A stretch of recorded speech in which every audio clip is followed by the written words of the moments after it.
하나님 말씀은 시편 126편 1절로 6절에 있는 말씀 함께 교독하겠습니다. 여호와께서 시온의 포로를 돌려보내실 때에 우리는 꿈꾸는 것 같았도다. 그때 우리 입에는 웃음이 가득하고 우리 혀에는 찬양이 찼었도다. 그때 온 나라 가운데서 말하기를 여호와께서 그들을 위하여 큰 일을 행하셨다 하였도다. 여호와께서 우리를 위하여 큰 일을 행하셨으니 우리는 기쁘도다. 여호와여 우리의 포로를 남방 시내들 같이 돌려보내소서. 눈물을 흘리며 씨를 뿌리는 자는 기쁨으로 거두리로다.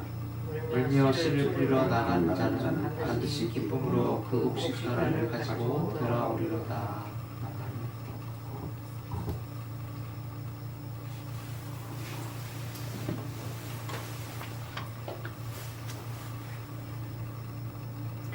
오늘도 주님의 재단 아래서 여러분을 만나게 돼서 반갑습니다.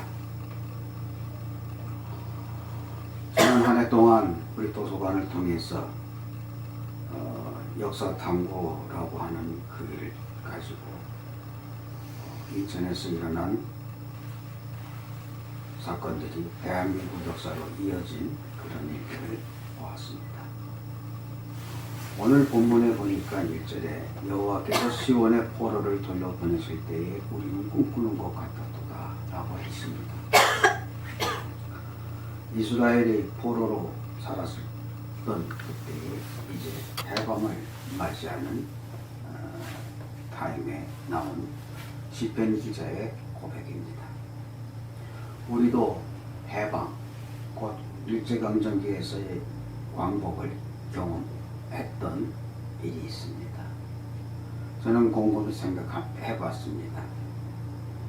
왜 온전히 역사가 이어지지 아니하고 남의 나라의 강제 점령을 지배를 당하고 거기서 풀어지는 그러한 해방, 광복이라고 하는 이러한 역사적 사건을 우리가 경험을 해야 했겠는가?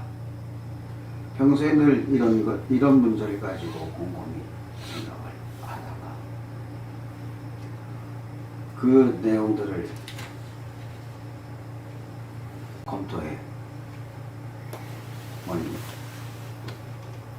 역사적인 그런 그 원인 제공을 거슬러 찾아가 보니 1800년 정조의 죽음에서부터 이런 꼬이기 시작했고 그로 인해서 국가의 위기와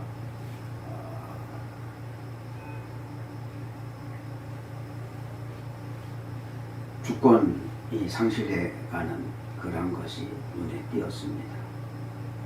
단파 싸움으로 조선의 르네상스를 꿈꾸던 정조가 죽고 정순왕후의 삽정과 60년 세도 정치, 얼룩진 70여 년의 세월, 여기에 종교 탄압과 영모 사건, 궁궐 화재, 이양성 출몰과 같은 잦은 외세 침략, 약탈, 그리고 통상 요구 등을 요구하는 것으로 인해서 조선의 정체성은 하나씩 무너져 갔습니다.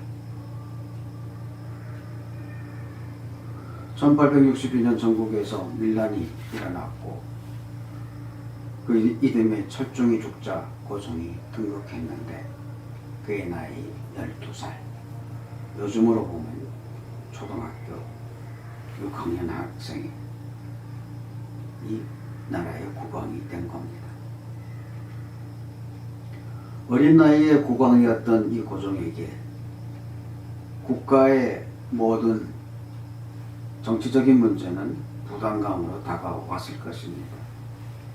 15살에 일어났던 병인박해로 일어난 프랑스와의 병인양요, 그리고 5년 뒤 제너럴 셀머너 사건으로 일어난 미국과의 신미양요, 다시 5년 뒤 일어난 운양어 사건과 일본과의 조미소고조약 등등 이러한 모든 문제들이 국가의 기강을 송두리째 흔들었고 왕권은 무시됐으며 백성들의 삶은 피폐해져가는 그러한 것을 경험하게 됩니다.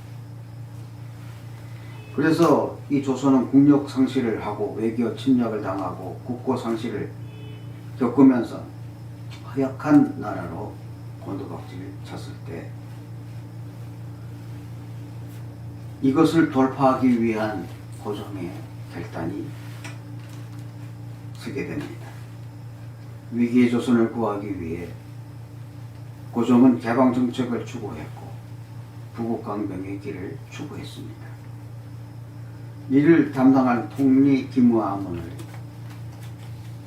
국가에 설치를 했고, 그래서 고종은 새로운 국가의 모델을 찾아 나서기 시작했습니다. 일본의 수신사와 신사유람선을 보내 별기군을 창설하였고, 중국의 영선선을 보내서 무기 제조 방법을 배워 국내에 기무창을 설치하기도 했습니다. 뭔가 달라져가는 그러한 상황 속에 이모군란이라고 하는 사건이 터지고 또 그로 인해서 부국강병의 길은 날로 험난해졌습니다. 군사력만이 강한 군대, 강한 나라라고 하는 것이 아니라고 하는 것을 알았습니다.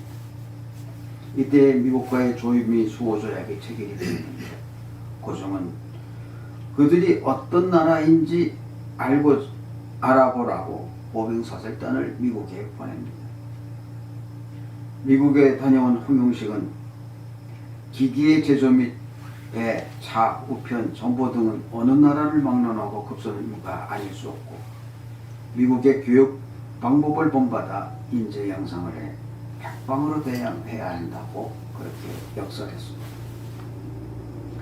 이에 고종은 조선의 부국강병의 길이 별기군과 같은 그러한 군사력이 아니라 개화와 조선의 미래를 향해 인재 양성이라고 하는 것을 선택하게 됩니다.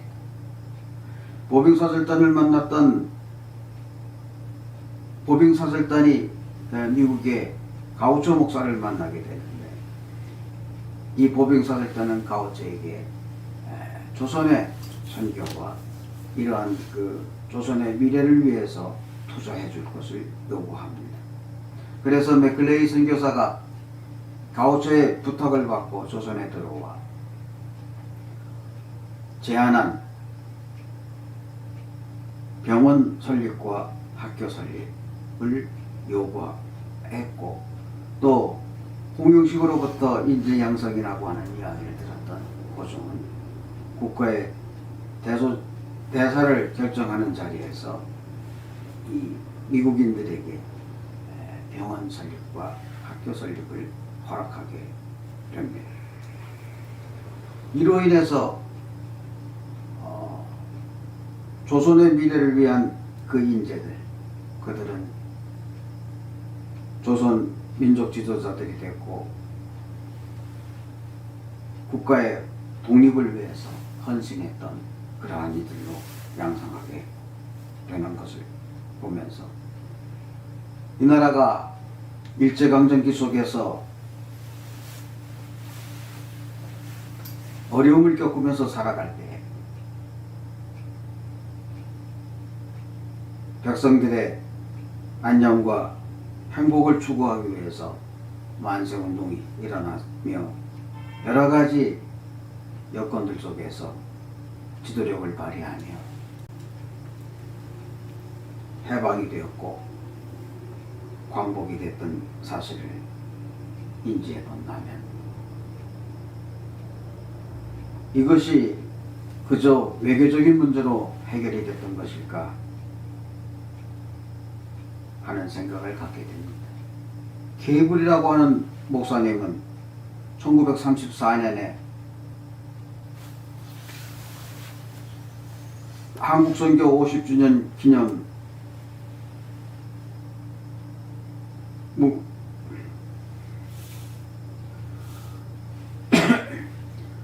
신학